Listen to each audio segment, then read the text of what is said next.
Hello, this is the Storyteller AD, and welcome to my channel.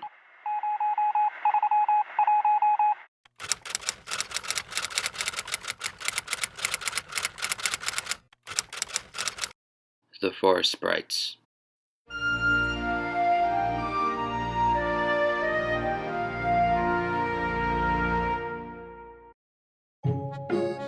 Forest Sprites are remarkable little creatures that usually go unnoticed by the casual hiker or hunter in a forest.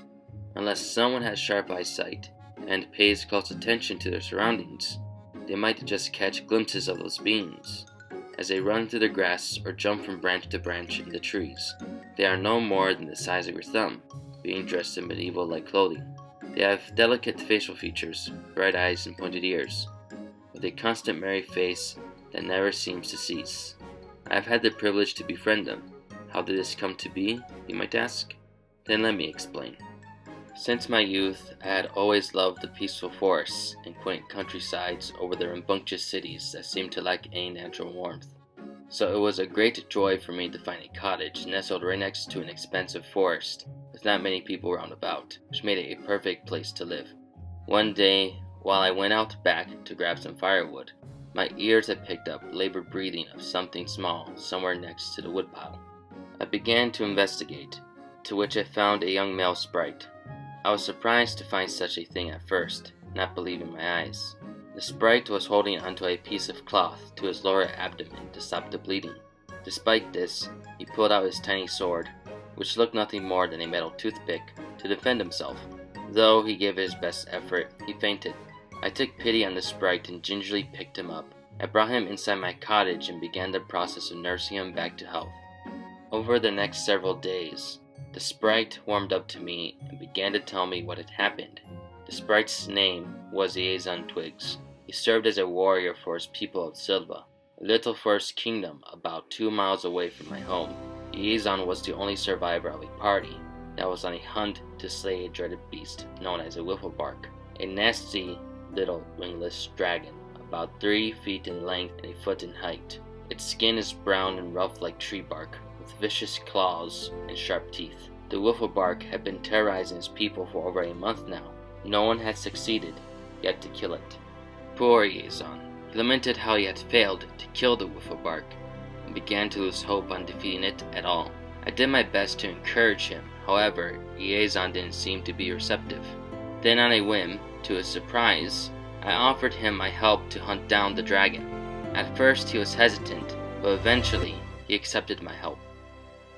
When he had fully recovered, Liaison and I left off in the morning, Liaison with his little sword, and I with my woodchopping axe. When we entered the forest, Liaison had led the way.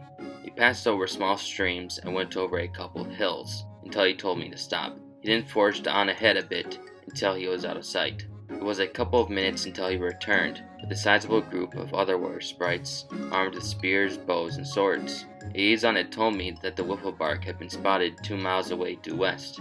We then set off marching together. Eventually, several of the sprites pointed out the tracks of the dragon, and they grew tense.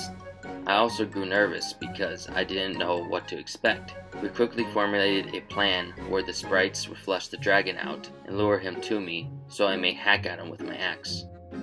Led by Liaison, they spread out to find the creature. In the meanwhile, I waited patiently for their return.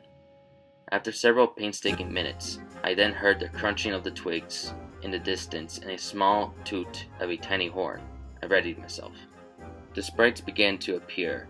Then bursting out of some brush, the wifflebark came. It was a hideous little dragon indeed. I charged, swinging my axe downward upon it. It was quicker than I expected. It dodged my first attack and jumped at my leg. It then wrapped around my calf, then began to viciously bite and scratch at me like a cat. In pain, I grabbed the monster by the neck to yank it off me while gritting my teeth. Once I threw it back to the ground, I raised my axe again and swung. I missed it. However, I refused to give up. I chased the wifflebark for some time, hobbling on my one good leg. Finally, I managed to strike down the dragon.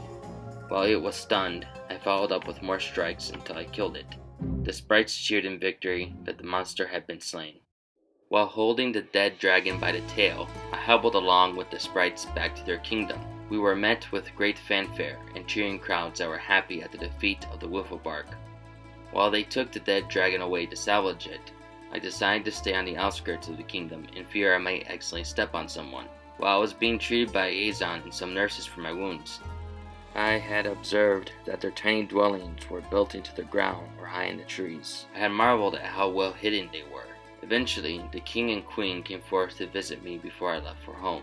I was given honor along with the privilege to be a friend of theirs. I am still friends with them and have visited them from time to time. I have learned much of their culture along with their ways of life. However, those are stories for another time.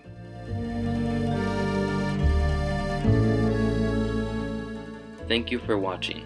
This has been The Storyteller AD. Please like, share, and subscribe.